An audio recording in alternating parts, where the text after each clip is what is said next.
Good morning, student. Good morning, everybody.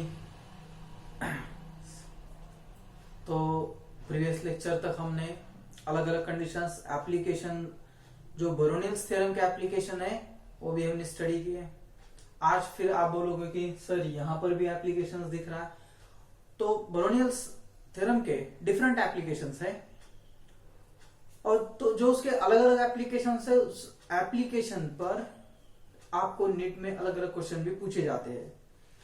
तो आज के लेक्चर में जो मैं आपको एप्लीकेशन पढ़ाने जा रहा हूं, आज के हो गए या नेक्स्ट लेक्चर में भी हमारे एक एप्लीकेशन और भी लूंगा। मैं इस लेक्चर में भी एक ही एप्लीकेशन लूंगा।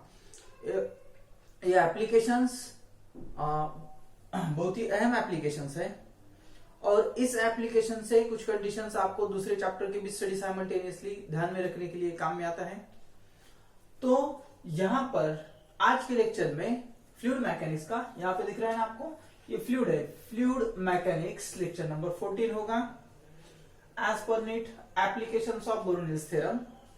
ये एप्लीकेशंस जब हम स्टडी करते हैं एप्लीकेशंस ऑफ बरोनियल्स थ्योरम, तो इसमें क्या क्या था, जो टोरसिल्स लॉ है, टोरसिल्स इस साइंटिस्ट ने इसके ऊपर कुछ कंडीशंस बताई, इसलिए उसे टोरसिल्स लॉ भी कहा जाता है और वो टोरसिल्स लॉ बोरोनिल्स एप्लीकेशंस अप्लाई भी करते हैं। आप दोनों भी यानी बोरोनिल्स एप्लीकेशंस या टोरसिल्स लॉ दोनों भी सेम कंडीशंस आप बता सकते हैं। उसका जो लॉ था इसमें अप्लाई किया जाता है, बोरोनिल्स थ्योरम में एप्लीकेबल होता है। तो ये जो कंडीशंस है उसे टोरसिल्स लॉ भी कहा जाता है। तो एक्चुअली कंडीशंस क्या है इस एप्लीकेशंस की, तो यहाँ पर आपको एक बिकर वगैरह दिखता है, इस टाइप का टैंक ले सकते हैं, कुछ भी जो भी हो आपके पास इस टाइप का एक है। तो इसमें टोटल पहले क्या था, एक पानी भरा है, पूरा पानी भरा है इस जो हाइट पर है।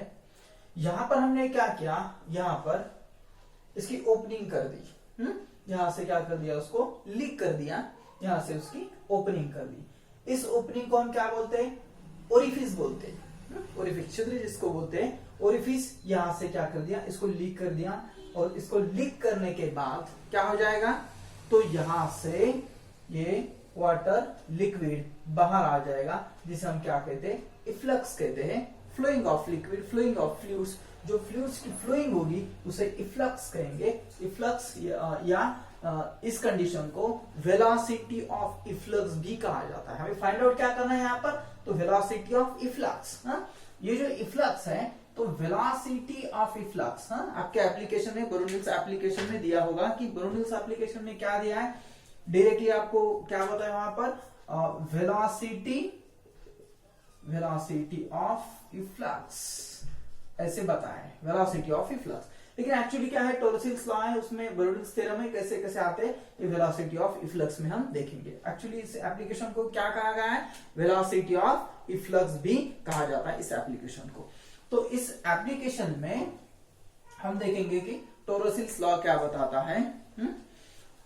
तो इस डायग्राम में देखिए पहले तो क्या क्या आपको कि Torricelli's law, velocity of efflux from an opening. Velocity of efflux यानी क्या, यहां से जब आप ओपनिंग करोगे और यहां से ये जब लिक्विड ट्रैवल्स हो रहा है, उसकी जो ओपनिंग से इफ्लक्स होगा, जिसको ओप भी कहा जाता है, उसको फ्लोइंग ऑफ फ्लो भी कहा जाता है, लिक्विड का फ्लो जो उसे इफ्लक्स कहा जाता है। ओपनिंग इज h1 यानी यहां से यहां तक की जो हाइट है, इसलिए हमें इसे h1 कहा। ये जो हाइट है, नीचे की हाइट, यहां तक जो हाइट है इसे h2 कहा है हमने। Flow which is h1 below the liquid level is same as velocity of a particle falling from the same height h1 in vacuum under gravity. अब यहां पर जब हम फाइंड आउट करते हैं कि यहां से जब ये ट्रैवल्स हो जाएगा, उसकी वेलोसिटी हो, जैसे जैसे ये नीचे आता जाएगा under gravity g, a equals to g, यहां पर इसकी इनिशियल वेलोसिटी 0 होगी। लेकिन जैसे जैसे ये लिक्विड नीचे आएगा, लिक्विड क्यों नीचे आ रहा है, क्योंकि यहां से ओपनिंग है, यहां से वेलोसिटी से ट्रैवल्स हो रहा है, जैसा जैसे नीचे आ रहा है उसकी वेलोसिटी बढ़ेगी। उसकी वेलोसिटी क्या होती है, इनिशियल वेलोसिटी से जैसे फाइनल वेलोसिटी हम बोल रहे, ये जो वेलोसिटी है, ये वेलोसिटी क्या है, उसकी सेम है vacuum under gravity a acceleration due to gravity, जिसे बोलते हैं ए इक्वल्स टू जी होगा आपका, ये होगा इस डायरेक्शन में ये ट्रैवल्स होगा। ठीक है, यहां तक आपके ध्यान में आ रहा है। तो यहां पर वेलोसिटी ऑफ रिफ्लक्स हम फाइंड आउट करेंगे कि वेलोसिटी ऑफ रिफ्लक्स क्या है। तो एक छोटा सा प्रूफ इस कंडीशन का हम डिस्कस करेंगे, इसे टोरसिल्स लॉ कहा जाता है। और ये प्रूफ टोरसिल्स लॉ और बर्नौलीज एप्लीकेशंस दोनों हम डिस्कस करेंगे, दोनों इक्वल होंगे तब उसको एप्लीकेशंस ऑफ बर्नौलीज थ्योरम हम कहेंगे। ठीक है, तो velocity of particle, velocity of particle discuss करेंगे हम। वेलोसिटी ऑफ पार्टिकल क्या है, यहां पर ए पॉइंट है, ए पॉइंट इनसाइड द, ये जो वेसल है यहां पर inside the vessel, B point हमने यहां पर बनाया, वो क्या होगा, जस्ट आउटसाइड, जस्ट आउटसाइड ये बी पॉइंट होगा, और इनसाइड, जस्ट इनसाइड ये जो है ये ए पॉइंट होगा। तो यहां से जब ये ट्रैवल्स कर रहा है यहां पर, तो ये जो वेलोसिटी है, वेलोसिटी ऑफ पार्टिकल, ये हम डिस्कस करेंगे। तो यहां पर काइनेमेटिकली इक्वेशंस यूज करेंगे। काइनेमेटिकली इक्वेशंस कौन सा होगा, आपके तो ध्यान में आया होगा, v square equals to a equals to g है, v square equals to initial velocity भी आपके पास, तो u स्क्वेयर प्लस 2as, ये हम यूज करेंगे। तो एक्चुअली क्या है, तो v स्क्वेयर ये तो वेलोसिटी 0 है, 0 plus 2a equals to acceleration due to gravity, और यस क्या होगा आपका, तो h1 होगा, डिस्टेंस जो है आपका वो क्या होगा, हाइट जो है वो क्या होगी, h1 होगी, ये हो गया। यानी v equals to root of 2gh1, ये होगा, इसे कहेंगे हम इक्वेशन नंबर फर्स्ट। ये है velocity of efflux according to Torricelli's law, according to Torricelli's law ये हमने देखी। अब ये जो है वेलोसिटी ऑफ पार्टिकल, जब ये ट्रैवल्स हो रहा है तो आपके ध्यान में थोड़ा सा लिख लीजिए, ये डायग्राम वगैरह ये थोड़ा सा लिख लीजिए पूरा।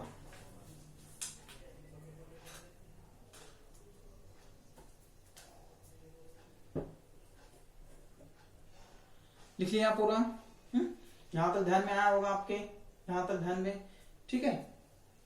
तो अब हम नेक्स्ट कंडीशन, ये जो पार्टिकल है आपका, ये क्या है, inside the vessel, B point क्या है, outside, just outside the vessel. अब जो हम according to Bernoulli's theorem discuss करते हैं, equation of continuity, Bernoulli's theorem, तो बर्नौलीज थ्योरम में एनर्जी फ्लोइंग हमने स्टडी किया था। एनर्जी फ्लोइंग क्या है, तो प्रेशर एनर्जी होगी, काइनेटिक एनर्जी होगी और पोटेंशियल एनर्जी होगी। ये तीनों भी इन दोनों पार्टिकल के डिस्कस करेंगे। यानी इस पार्टिकल पर जो प्रेशर है, सपोज इस पार्टिकल प्रेशर हमने यहाँ पर P1 डिनोट किया, इस पार्टिकल पर जो प्रेशर है वो P2 डिनोट किया। ए पर P1 प्रेशर है, बी पर P2 प्रेशर है, ये हमने स्टडी किया। तो अकॉर्डिंग टू बर्नौलीज हम उसे स्टडी करेंगे, और ये क्या है ये भी हम पता करेंगे। अकॉर्डिंग टू बर्नौलीज थ्योरम, या बर्नौलीज प्रिंसिपल भी आप बोल सकते हैं उसे, Bernoulli's theorem. According to Bernoulli's theorem क्या है, प्रेशर एनर्जी, यहां से बता सकते हैं हम फिर से, इक्वेशन आपने पिछले लेक्चर तक डिस्कस किए। Pressure energy P1, kinetic energy 1/2 रो V1 स्क्वायर, रो V1 स्क्वायर प्लस, अब यहां पर जो पोटेंशियल एनर्जी होगी रो GH। अब इस हाइट पर हम क्या करेंगे, यहां से ये हाइट मेजर करेंगे, ऊपर की हाइट नहीं होगी, यहां से काइनेटिक जब पोटेंशियल एनर्जी मेजर करनी है तो यहां से H2 हम लेंगे, तो ये होगा आपका रो GH2 इक्वल्स टू, दूसरा क्या होगा P2 प्लस 1/2 रो V2 स्क्वायर प्लस रो G, ये भी H2 होगा, पोटेंशियल एनर्जी के लिए ये भी रो GH2 होगा। ठीक है, यहां तक। अब देखो ये जो होगा, ये कंडीशंस होगी आपकी ए पार्टिकल, ये होगा आपका B particle, A particle, pressure energy, kinetic energy, potential energy, pressure energy, kinetic energy, potential energy. ठीक है, ये तो हम डिस्कस करेंगे कि क्या क्या है। अब P1 जब प्रेशर लग रहा है तो यहां से यहां तक वो नीचे आ रहा है, तो ये जो हाइट है, ये हाइट, उसकी डेंसिटी, उस पर लगने वाली ग्रेविटी, यानी तीनों कंडीशंस होगी। यानी P1 क्या होगा आपका, तो H1 हाइट नीचे आ रहा है वो, H1 रो G, ये हो गया आपका P1। अब क्या है, तो 1/2 ये जो है, अब ये पार्टिकल ट्रैवल से नहीं हो रहा आगे, यहाँ पर जो प्रेशर लग रहा है, ये तो नीचे हाइट यहाँ तक आ रहा है, लेकिन यहाँ से ट्रैवल्स नहीं, अभी ट्रैवल्स ही नहीं हुआ, तो वहां पर जो उसकी एनर्जी है, वो एनर्जी क्या होगी, वो एनर्जी 0 होगी। लेकिन यहां पर देखिए पहले कि रो जी एच टू ये क्या कर देंगे हम, पहले कैंसिल कर देंगे रो जी एच टू, ठीक है, तो कैलकुलेशन और भी इजी हो जाएगा। तो यहां पर इस पार्टिकल की एनर्जी क्या है, 0 है, ये हो गई 0। अब इक्वल्स टू, अब ये जो पार्टिकल है P2, तो यहां से बाहर से तो कुछ प्रेशर नहीं लग रहा उसको, यहां से जस्ट बाहर आ रहा है वो, तो P2 पर यहां पर प्रेशर कुछ नहीं होगा, उस पर प्रेशर एनर्जी नहीं होगी, प्रेशर एनर्जी नहीं होगी तो प्रेशर एनर्जी इसकी 0 होगी, प्लस अब काइनेटिक एनर्जी होगी, यानी यहां से वो ट्रैवल्स कर रहा है, तो उसके पास क्या है, काइनेटिक एनर्जी है, तो काइनेटिक एनर्जी कितनी है उसके पास, तो 1/2 रो V2², इतनी क्या है काइनेटिक एनर्जी उसके पास है। और क्या क्या कैंसिल हो सकता है, देखिए, और देखिए आपके पास क्या है, रोगेट कैंसिल हो गया, ठीक है, यहां पर बनाता हूं मैं, रोगेट कैंसिल हो गया। अब फाइंड आउट क्या करना है हमें, तो हमें फाइंड आउट करना है ये जो पार्टिकल V2 पार्टिकल है V2², या जिसे हम वेलोसिटी V कहेंगे, वो हमें फाइंड आउट करना है। यहां से जो ट्रैवल्स हो रहा है V2 या वेलोसिटी V भी हम उसे बोल सकते हैं, तो ये जो है हमें फाइंड आउट करना है, तो इसे मैं V कहता हूं, V² इक्वल्स टू, अब ये 2 क्या हो जाएगा, यहां पर आ जाएगा, यहां पर आ जाएगा, तो क्या बन जाएगा यहां पर 2GH1, इसे V2 भी लिख सकते हैं आप या V भी लिख सकते हैं, V भी लिखा तो कुछ प्रॉब्लम नहीं उसका, ठीक है, ये हो गया। तो now V equals to root of 2GH1, now it is equation number 7। Torricelli's law में क्या बताता है वो, velocity of flux 2GH1 according to Bernoulli's theorem, apply Bernoulli's theorem में हम अप्लाई कर रहे, तो वेलोसिटी कितनी आ रही है, वेलोसिटी उतनी आ रही है, velocity V equals to 2GH1। कम इक्वेशन 1 और इक्वेशन 2 क्या है, इक्वल है, इससे हम बता सकते हैं टोरसिल्स लॉ हो या अप्लाई टू बोरोलिस थ्योरम, ठीक है, ये तो बन गया। लेकिन यहां पर जब ये ट्रैवल्स हो रहा है, यहां से बाहर आ रहा है, यहां से जब फॉलिंग हो रहा है वो, तो फॉलिंग होते से to falling the time taken, जो उसका टाइम पीरियड है, time for liquid to fall ground, what is the time taken, यहां से यहां तक वो, यहां से यहां तक फ्लो हो रहा है, तो उसको यहां से यहां तक आने के लिए कितना वक्त लगेगा, कितना वक्त उसको चाहिए, कितना वक्त होगा उसका, तो वो भी हम फाइंड आउट करेंगे। Time for liquid to fall a ground, यहां तक ध्यान में आ गया। अब डिफरेंट कंडीशंस हमें उसकी स्टडी करनी, ये तो होगा, लेकिन अब हम स्टडी करेंगे उसका टाइम पीरियड क्या है, उसकी रेंज क्या है, डिफरेंट कंडीशन जो उसकी, वो हम स्टडी करेंगे। यहां तक तो आपके पूरा ध्यान में आया होगा। डायग्राम ठीक से ड्रॉ कीजिए, ध्यान में रखिए, टोरसिल्स लॉ भी ध्यान में रखिए। डायग्राम का तो पूरा काम है हमारे पास, ठीक है। अब देखिए, time for liquid to fall a ground, time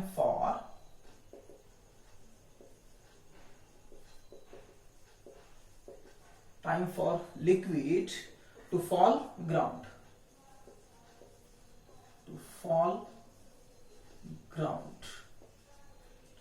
to fall a ground, यहां से यहां तक आ रहा है, तो उसकी जो वर्टिकल कंडीशंस है, यानी ये जो कंडीशंस है, उसके बारे में थोड़ा सा स्टडी करेंगे। क्या है वर्टिकल कंडीशंस, तो वर्टिकल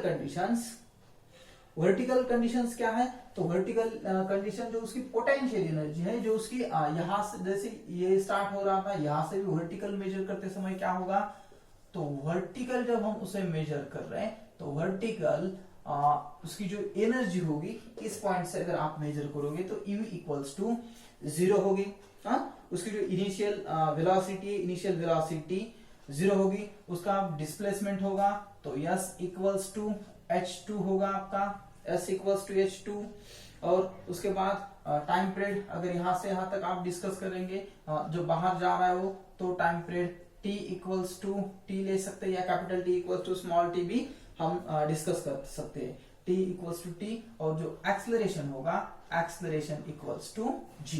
तो यहाँ पर जो काइनेमेटिकली इक्वेशंस होगा वो इक्वेशंस हम सेकंड इक्वेशन है क्या ध्यान में लाइए, थोड़ा सा आपके ध्यान में आ जाएगा। डिस्टेंस इक्वल्स टू या h2 इक्वल्स टू क्या बन जाएगा इक्वेशंस आपका h2 equals to u plus 1/2 gt² at square की जगह पर हमने क्या रख दिया gt² रख दिया। ठीक है, ये आपके ध्यान में होगा। काइनेमेटिकल इक्वेशन जब अलग अलग काइनेमेटिकल इक्वेशंस है सर ने आपको पढ़ाए थे जब फिजिक्स के जो कंडीशंस थे पहले कुछ चैप्टर है आपके, तो उसमें आपके ध्यान में आ गया होगा। तो यहाँ पर क्या है आपकी जो इनिशियल वेलोसिटी है, इनिशियल तो ये तो 0 बन गया, प्लस 1/2 क्या है gt², 1/2 gt²। अब हमें क्या करना टी फाइंड आउट करना है, तो ये पूरी टर्म यहाँ पर आ जाएगी, क्या बन जाएगा यहाँ पर या t², इधर से लिखता हूं फिर बाद में इधर से लिखेंगे हम। ठीक है, 2 पूरा लिखे आएंगे यहाँ पर 2gh2 ऐसा बन जाएगा क्या इक्वेशन आपका। ऐसे बन रहा है नहीं सर, ये तो डिनोमिनेटर में आ जाएगा। ठीक है, सिर्फ ये यहाँ पर आएगा 2ht इसके डिनोमिनेटर में होगा t² इक्वल्स टू या टाइम पीरियड, इसको मैं यहाँ पर लिखता हूँ time period t equals to root of 2h2 divided by g। एक इक्वेशन बन गया आपका, किसका बन गया टाइम पीरियड का। सपोज इससे इक्वेशन नंबर 3 करनी हमने, क्योंकि 2 इक्वेशंस तो हमने ऊपर ही नाम दिए, ये बन गया आपका टाइम पीरियड का इक्वेशन। अब टाइम पीरियड का इक्वेशन बन गया, तो जब ये ट्रैवल्स हो रहा है यहां से यहां तक ट्रैवल्स हो रहा है, तो उसका पाथ कौन सा होगा, पैराबोलिक हाइपरबोलिक कौन सा होगा। प्रोजेक्टाइल मोशन में आपने स्टडी किया है, जब प्रोजेक्टाइल मोशन चैप्टर आप डिस्कस करते हैं तो उसका प्रोजेक्टाइल पाथ जिसे बोलते हैं, पैराबोलिक या जहां से यहां तक ये आ रहा है, तो जब ये ट्रैवल्स हो रहा है तो सभी कंडीशंस पैराबोलिक में या प्रोजेक्टाइल में होते हैं। यहां से होगा उसकी इनिशियल वेलोसिटी, उसकी फाइनल वेलोसिटी, उसकी डायरेक्शंस, डिफरेंट कंडीशंस, इसे हम क्या कहते हैं प्रोजेक्टाइल पाथ कहते हैं। क्या है इसका पाथ प्रोजेक्टाइल पाथ। अब इसके ऊपर आपको क्वेश्चंस पूछे जाते हैं कि उसकी वेलोसिटी है तो उसका टाइम पीरियड क्या होगा, उसका प्रोजेक्टाइल पाथ में अगर ये पार्टिकल ट्रैवल्स हो रहा है तो उसकी रेंज क्या होगी, यहां से यहां तक की उसकी रेंज क्या होगी। तो यहां से यहां तक की जो रेंज है, कितनी रेंज पे वो गिर रहा है, तो हमें फाइंड आउट करना पड़ता। तो प्रोजेक्टाइल पाथ में प्रोजेक्टाइल मोशन जो है आपका वो थोड़ा सा ध्यान में आइए, इसे क्या बोल सकते हैं हम range of efflux, range of efflux या रेंज या डिस्टेंस भी बोल सकते हैं उसे, रेंज या डिस्टेंस भी बोल सकते हैं आप। डिस्टेंस कितना है उसका आर मैक्स वगैरह एक्सेट्रा दिया है, लेकिन सिंपल एक आसान सा एप्लीकेशंस मैंने आपको यहाँ पर बनाने की कोशिश की है। ठीक है, ध्यान में रखिए। तो ये क्या हो गया आपका R equals to V into T, ये होता है आपका रेंज ऑफ प्रोजेक्टाइल या प्रोजेक्टाइल पाथ जिसे हम बोलते हैं। तो ये हो गया रेंज आपका। तो रेंज V कितना है आपके पास, ध्यान में लाइए थोड़ा सा। V कितना है आपके पास, यहाँ पर लिखता हूं मैं आगे। V कितना है आपके पास, V दोनों भी V देखे हमने, दो तरफ से डिस्कस किया। तो 2gh1 ये था आपका velocity of efflux into time period कितना मिल गया आपको ऊपर ही यहाँ पर, तो ये है टाइम पीरियड। टाइम पीरियड कितना है 2h2 डिवाइडेड बाय g। अब ये g गेट कैंसिल हो जाएगा। अब 2 है तो 2 बाहर आ सकता है, तो ये क्या बन जाएगा आपका, ये बन जाएगा R इक्वल्स टू, ये कंडीशंस अगर यहां पर भी लिखता हूं मैं तो ये बन जाएगा 2h1 h2 या R equals to 2 root of h1 into h2। ये हो गई आपकी रेंज ऑफ इफ्लक्स। ठीक है, ये हो गई रेंज ऑफ इफ्लक्स। ठीक, ध्यान में आया आपके कि क्या क्या कंडीशंस हम क्या कर रहे हैं, थोड़ा सा कंडीशंस क्या क्या ध्यान में रखना है। पहले तो आपको वेलोसिटी ऑफ रिफ्लक्स, टॉर्सिल्स लॉ, फिर एप्लीकेशन बोरोनिल्स से बोरोनिल्स लॉ हम अप्लाई करेंगे। वेलोसिटी ऑफ रिफ्लक्स सेम ही होता है 2gh1 होगा, तो ये बन जाएगा आपका। टाइम पीरियड मिल गया आपको, रेंज भी मिल जाएगी। अब कंडीशंस क्या है, इसमें मैंने क्या किया कि इधर से मैं बता रहा हूं, इधर से बता रहा हूं, लेकिन अगर आपके पास एग्जाम में ऐसा कुछ क्वेश्चंस आ गया तो आप बोलेंगे सर आपने तो ऐसा कुछ बताया या नहीं, ऐसा कुछ पढ़ाया भी नहीं है, क्वेश्चन तो ऐसे आ गया। बहुत से बच्चे बोलते हैं कि सर ने ये पढ़ाया नहीं, क्वेश्चन पूछा गया। ठीक, देखिए अब यहां से सपोज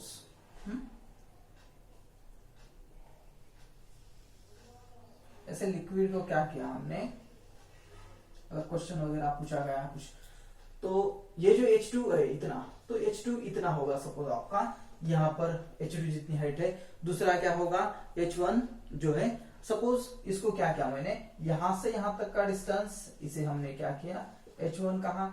ये जो डिस्टेंस है आपका, ये हो गया आपका H2। ये जो डिस्टेंस है सपोज ये हो गया आपका H2 और H1। तो अब ये जो पाथ है उसका, तो अब वेलोसिटी क्या बनेगी। अब देखिए कि ये जो वेलोसिटी होगी आपकी, तो ये वेलोसिटी क्या होती है, वेलोसिटी यहां पर आएगा 2gh2 आएगा। कितना आएगा, यहां से यहां तक मेजर कर रहे, यहां से यहां तक हम डिस्कस कर रहे, तो यहां पर H1 था, यहां पर क्या आ जाएगा 2gh2 आ जाएगा। दूसरा और क्या है, यहां पर जो टाइम पीरियड है, टाइम पीरियड अब कितना होगा, तो ये टाइम पीरियड आ जाएगा, ये अपोजिट होता है, क्या आ जाएगा, क्योंकि यहां से मेजर कर रहे S इक्वल्स टू H2, तो S इक्वल्स टू H1 हम ले लेंगे, और ये बन जाएगा आपका, क्या बन जाएगा, यहाँ पर जो इक्वेशन है 2H1 डिवाइडेड बाय G बन जाएगा, और जो हम रेंज ले रहे वो रेंज क्या बन जाएगी 2H2 H1 ऐसा बन जाएगा इक्वेशन। ठीक है, इस तरह से H1 H2 है, H2 H1 बन जाएगा, यानी दोनों ही इक्वल है। कैसे, जैसे कि आप प्रोजेक्टाइल मोशन जब डिस्कस करते हैं, प्रोजेक्टाइल पाथ में थीटा और 90 माइनस थीटा, यानी ये जो एंगल है सपोज 30-60 ये 60-30, वैसे ही यहाँ पर फिनोमेना आपको ध्यान में आएगा। और ये जो रेंज है आपकी, ये रेंज दोनों भी यहां से ले लो या यहां से ले लो, रेंज तो उतनी ही आ रही, टाइम पीरियड आ रहा है, वेलोसिटी आ रहा है, ये जो डिफरेंट कंडीशंस है आपके आ जाएंगे। ठीक है, यहाँ तक आपके ध्यान में आ जाएगा। थोड़ा सा वेलोसिटी ऑफ रिफ्लक्स बड़ा है, लेकिन छोटा करने की मैंने कोशिश की, डिफरेंट कंडीशन से बताने की आपको कोशिश की। यहाँ तक आपके समझ में आ गया होगा कि पूरा एक्चुअली बोरोनिल्स थ्योरम क्या एप्लीकेशन क्या है, जिसे वेलोसिटी ऑफ रिफ्लक्स कहते हैं। वेलोसिटी ऑफ रिफ्लक्स, उसका टाइम पीरियड, उसकी रेंज, ये जो डिफरेंट कंडीशंस है इस लेक्चर में हमने एप्लीकेशन में डिस्कस की। तो यहाँ तक के लिए ये जो लेक्चर है यहाँ तक हम रुकते हैं। नेक्स्ट लेक्चर में हम एक नेक्स्ट एप्लीकेशन वेंचुरी का, जो वेंचुरीमीटर जिसे कहा जाता है, वेंचुरीमीटर का उसके बारे में स्टडी करेंगे, और वहां पर वो नेक्स्ट लेक्चर में स्टडी करेंगे। तो अभी इस लेक्चर में हम रुकते हैं। Okay, bye.